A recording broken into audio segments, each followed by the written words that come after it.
Welcome again, everyone.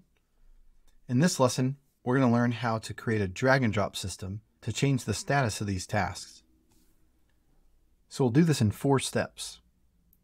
We'll start by making the row draggable, and then we'll create droppable targets on each card, and then we'll set variables and styles anytime a task is being dragged. And then finally, we'll make the drop on one of the drop zones, update the task, and the board. So let's start by making the task row draggable. Back in the studio, we'll select our task row. And on the div that's the outer container, we're going to toggle on making it draggable. We're also going to set the drag image element to be from the current page and make it the same div. So that way when we drag the div, it will use that as the image of what we're dragging. If we go back to our preview now, we'll now be able to pick up any task and drag it. And it keeps the state of what the task looks like at the time we start to drag. So next, let's make some droppable zones. Dropping anywhere on the status card should change the status of the task to that status. Back in the studio, we're going to select our status card outer, and we'll make the entire thing droppable. Now, in order to make it obvious that it's a drop target, we need to set some events for drag and drop on this element. So we're going to go to the Events tab, and we're going to create a new event. And if I type the word drag, you can see there's quite a few events built into Builder for doing exactly this. We can use these different events to run different flows when certain things happen. So for instance, the drag enter can run a flow when an element has been dragged to a valid drop target. And because we just made this outer element a valid drop target with our toggle, this event will run the flow that we select. So we'll add that one into the events. Similarly, we'll want to add the drag leave event so that when an element leaves a valid drop target, we can run a flow. So now we have these 2 new events. And what we'll do is make it so that whenever a task is dragged on top of this card, it will trigger the flow that's set on the drag enter event. And instead of that flow, we'll make it change the style of the card to highlight that you can drop it there. So let's start by making a new flow from the drag enter event. And I'm just going to call it drag enter. And then I'm going to make another new flow called drag leave on the drag leave event. So now we have new flows that will get triggered automatically. Next, on the status card outer, I'm going to add a new style class as a utility class. And that utility class is going to have an inset box shadow that we can use to make it show that you can drop onto this target. So we're going to add a utility class, and we'll enter a name. And let's go into the style.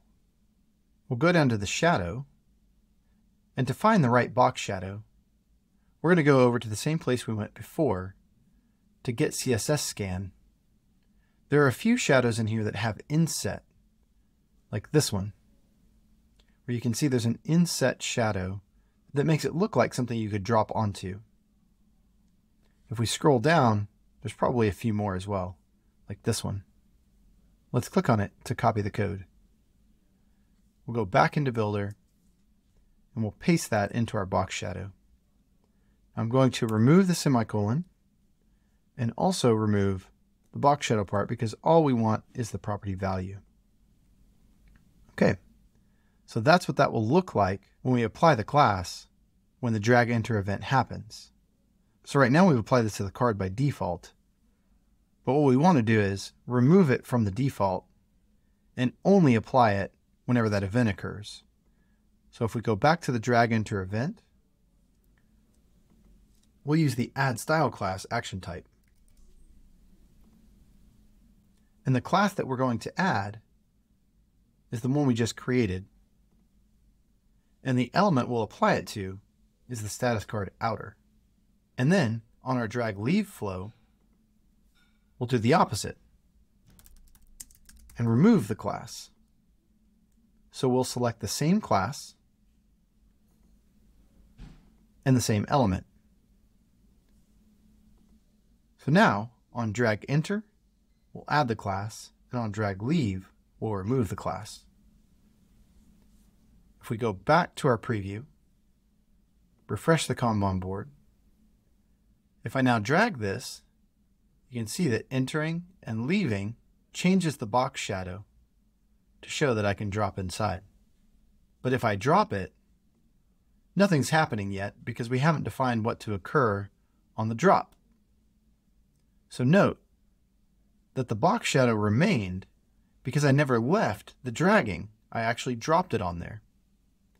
So let's go back to the studio and add one more event for drop. So this occurs when a dragged element is dropped. We'll create a new flow and we'll call it drop. And the first thing we want to add is the same action that we have in our drag leave. So I'll go copy it and then come back to drop and paste it. So let's do this again. Now if I drag it and drop it, it removed the box shadow. So the next step is to make that drop actually change the status of the task we were dragging. In order to do that, we have to know which task is being dragged. So when the user begins dragging a task, we'll actually set a variable that is the ID of the task being dragged. And that way when we drop it, we can use that variable to know which task to update with the new status. So let's go back again into the studio. This time, we're going to go onto the task row card, and on that outer container, we need to add a new event here for drag start. And then we'll create a new flow that occurs whenever the dragging of a task row starts. So I'll call this drag start. And we're going to use a set variable action. The set variable action allows you to set a variable that you name with any value to any page in your project that you can then use from any other page in your project. You can target any page you'd like. Typically, you'll be doing the current page, a root page, or a specific page that you want to target. In our case, we want to target the root page because we want it accessible from anywhere else. The root page, when your project is actually running, is the main page that's displayed inside of the browser. So in our case, it's our app home page. Once you've selected your target page, you'll then need to enter the variable name. And the variable name should be unique because you don't want variables getting overwritten by other set variable actions. So I'll name this variable dragging underscore task underscore ID. The value of our variable is going to come from the current record field value. Remember that we're dragging a task row, so the current record is a task. So the collection for the current record field value is tasks, and the value that we want to bring is the task ID. So now this set variable action will create a new variable in the root page called dragging task ID, and it will set a value into that variable that is the task ID that we started to drag. For organizational purposes, I usually like to copy the variable name and paste it into the name of the action as well. So that way if I have multiple set variable actions inside of a flow, I can really easily see which set variable action is setting each variable. So now that we have this variable set, when the user drops onto the status card, we can use that variable value to update that specific task status. So in the drop flow, we need to add a new action that updates the task record with the new status. So we'll add a new action for updating the record. So now our drop flow does two things. It removes the style class from the status card so that it no longer looks like it's a drop target, and it's going to update a record. And the collection we want to update is tasks. And we can specify which task ID we want to update.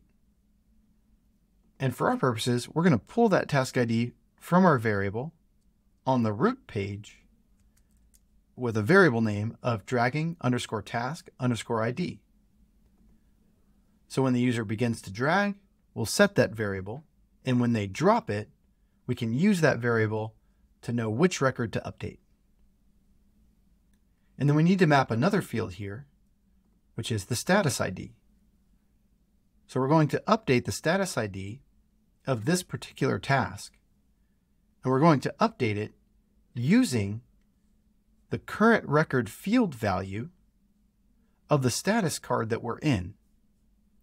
So remember, we're dropping it onto a status card, which means that we have the context of the specific status that we're dropping onto, and that specific status is the current record field value. We'll select task statuses as our collection, and we'll select ID as the field. So now this action will update the dragging task ID with the new status ID. So now if you remember, when we set up our data listener earlier, we told it only on add remove, which means that the list on each status card will only be updated when something is added or removed from the tasks collection. So we actually want to change this, because this should actually not have any limiter now, because we need it to update not only whenever it adds and removes, but also anytime the status changes. We can just remove the limiter completely from this listener, and now it will listen for all changes and automatically update the list by running the page binding on any affected status cards. So let's go back to the preview and try it out. Let's drag a task from one card to the next. And you can see that it moved it over just like it should. So now I can drag a task from one card to the next card. Pretty cool. So one thing to notice here is that if we drag a task on top of a card, but then we drag it over another element on the card, it's actually treating it like we stopped dragging. So what we can do to solve for that is create a drop target that sits above everything else on the card and only appears whenever we begin to drag into the card. That will allow us to have much more control. So let's go back to the studio and set that up. So we'll start by adding a new container inside of the status card outer. We'll add a new element, a div. We'll drop it right into the status card outer. I'm going to rename this drop target.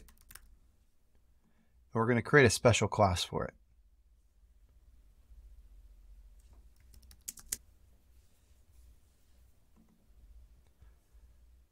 In our class, we want to make the position float above everything else. So we'll set the position to absolute, the top position of 0, and a left position of 0, and that will make it start from the very top left of our status card. And we also need to adjust the size. The width needs to be 100% because it will be 100% of its parent, and the height needs to be the same. And then now we can also apply the same utility class that we had for the status card drag enter to make it appear as a drop target.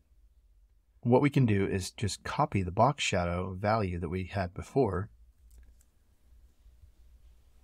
remove the class, and then add the box shadow to our new style class that we made just for this. So now on our status card, we have the droppable target that sits on top of everything else. Let's go back and add one more property for the background color. I'm going to use RGBA, which allows for transparency. All zeros means black, and then 0.5 for the transparency. And then one more thing we need to do If you notice, the rounded edges of the card are still there. You can slightly see them, but our new drop target doesn't have those rounded edges. So what we can do is add the same border radius to our new style class as well. Let's go to the status card outer and get that border radius. So it looks like we had 0.5 EM as our border radius. Go back to the drop target class. Go to border and outline.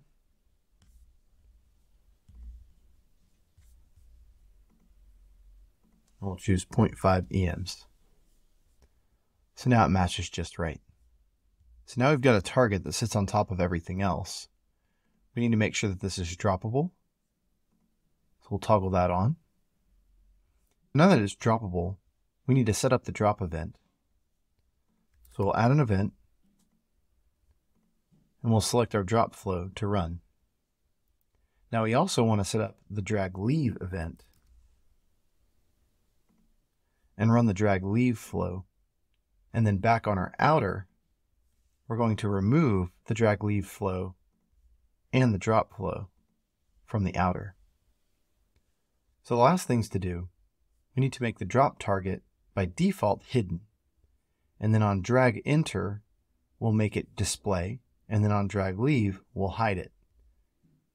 So I'm going to go to the drop target, go to styling, and we're going to add an inline style class. We'll go to layout, and we're going to say display none. So now it's hidden by default.